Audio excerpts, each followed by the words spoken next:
So I finally found a league from the very beginning, startup setting that I like, that I want to document in this channel from the very beginning. So here we are. It's a 14 team Superflex. It's kind of my thing. Superflex, 2 tight end leagues, 6-point passing touchdown, start 11 plus. So this one start 12. And tight end premium. Although this premium for the tight end here is kind of small, only 0.5. Also has a wide receiver bonus, 0.25. So essentially, it's only 0.25 more than wide receiver, which is not ideal. I prefer at least 1.75, at least 0.5 more than the next best player. But if I had to decide, I do commission a couple leagues where it's 2-point PPR for tight ends, but I did try to push for more premium, but they're like, but I was too lazy to make my own league, so I'm like, alright, I'll join this one. And it's $150 buy-in, which is normally I like $100, $200, $300. $150 is a good compromise.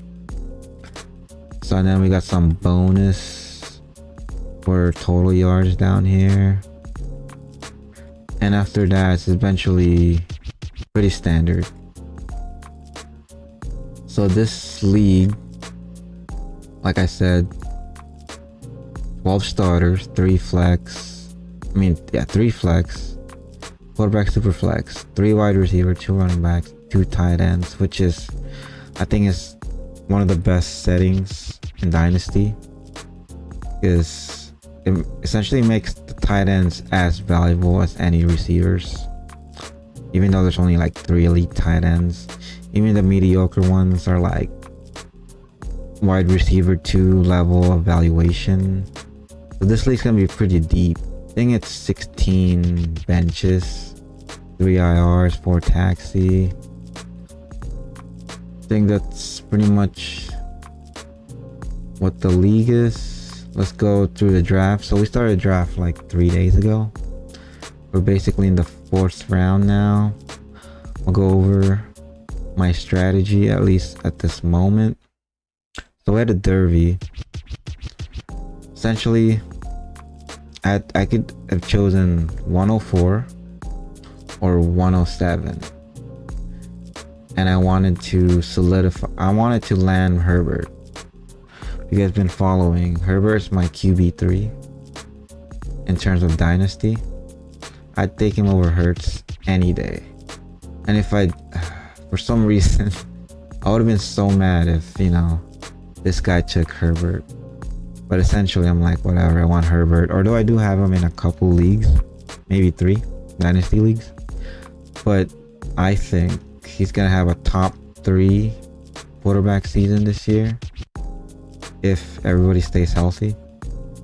Which is a big if, because Keenan, Mike Williams, always hurt. But if Herbert himself stays healthy, because he was hurt last season, for sure he'll have a top 5 quarterback finish. He might even have a QB1 finish, but hey, that's just me being hype. Anyways, so I took him here. There was a lot of offers for this pick, but I'm like, nah. Got my man set on Herbert, took him, and then I was hoping a tight end fell to me here. Not Kelsey, because if I took Kelsey, if he fell right here, that means I have to go for it, essentially. Like, if I took Kelsey,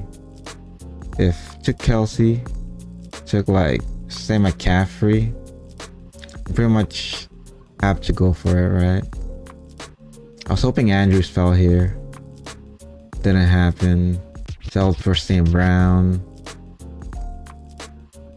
I kind of wanted Olave, but I think I already have more Olave. Like, I think I have 4 Olave shares and I only had 1 St. Brown.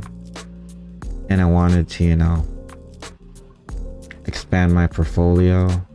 And this one of the more surprising picks so far. I honestly thought Colin Murray would make it here. I was ready to take him because I did a couple startup like after the rookie draft, NFL draft, like I think May, even before that. And Kyler was same settings, 14 team superflex, and Kyler was going around here. Even went early third in one league, and I was like, wow. But anyways, I thought he was gonna make it, but I guess this league's smart enough to realize that, you know, Kyler's gonna play this year. Even if he plays, if he missed 6 games, he'll still be a top 10 quarterback by the season's end. He's only 26. He's got a good contract. Definitely a better prospect than Stroud. Prescott is gonna fall off after this year. He'll be 30, and although he had elite weapons, I don't think he'll get higher than where he is now. And then I have him basically in the Daniel Jones tier, which I honestly would prefer Daniel Jones over Dak Prescott at this point. But anyways, so this is a 3rd round reversal. Unfortunately, we got, I mean, whatever. I wanted Herbert and I want to solidify. I didn't want to try to like move up if I did get the 106 and hope he's there. Just like, all right, I want Herbert now. Don't want to deal with trading. But anyways,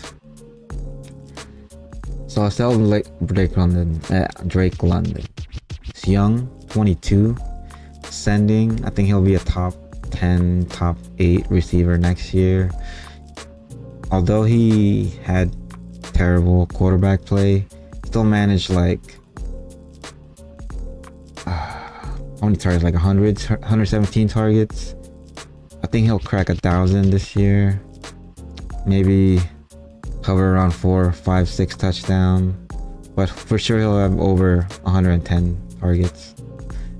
He'll be a solid, I think, low-end wide receiver too, depending on if Ritter progresses. But Ritter is definitely a much better quarterback than Mariota at this stage. It's just Mariota just doesn't have it. I don't know what happened to him. He had such great promise after his like first 2 years, and then he got hurt and just completely fell off, and now he's just a pretty good backup at this point. But anyways, so we took London, even though like based on ADP he was available with our next pick, but I have him firmly ahead of JSN, Higgins, Metcalf. And so I was hoping JSN made it back to 404, right? JSN or Higgins. So after they went, I wanted Goddard, but I was leaning more Kincaid. But I thought that was too early, and I was like, all right, whatever. So I told the league like, hey, this pick is available. So right when we got to 401, I got an offer of basically 404 and my 911 for 502 and 702. Essentially, move back 1 round and then move up 3 rounds from 911 to 72, something like whatever. That's a pretty decent offer, I think. And I had another offer where it was like a 2nd and a 3rd 2024 picks to move from 404 to like 512, I think, or 513. I was like, that's too far back. Although I want the extra picks next year for, you know, just in case I want to pivot to contending, which still is possible here. We can still build a contending team. So I'm like, whatever. The next players like Cup, Etienne, Eckler, they're all on the same tier to me. They're all worth like first plus. Eventually when Metcalf, like these 4 went, I'm like, all right, well, all these players are just interchangeable to me. So I'm like, I'll move back, pull around, get some value. But anyways, so when we get to 502, I'm thinking Freiermuth, because 2 tight end leagues, 1.5 tight end premium, if he's there. Also, I'm thinking Quentin Johnson, Christian Watson, Addison, Judy. For Judy, maybe Watson, Addison, because, you know, they're actually playable for flex this year. They should Christian Washington's a solid wide receiver 3. Maybe high end wide receiver 2, because, you know, still has to build chemistry with Love. Judy for sure, I think, has a early wide receiver 2 potential. Maybe back end wide receiver 1, depending if Wilson progresses this year. But anyways, if we don't hit one of these 4s, I won't be mad, because that means we gotta take a running back. I do like Kenneth Walker and Najee, but after these 2, because they're still fairly young,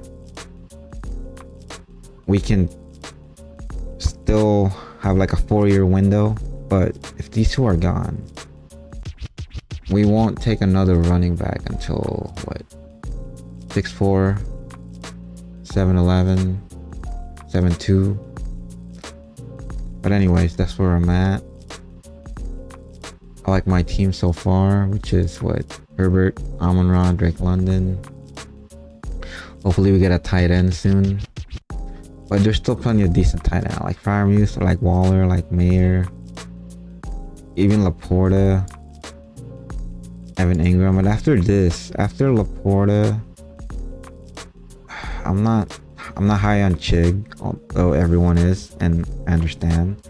Pokemon just got brand new contract, which is good, but I don't trust Fields at all. Dolchich, I don't know if Payne loves him as much as he should.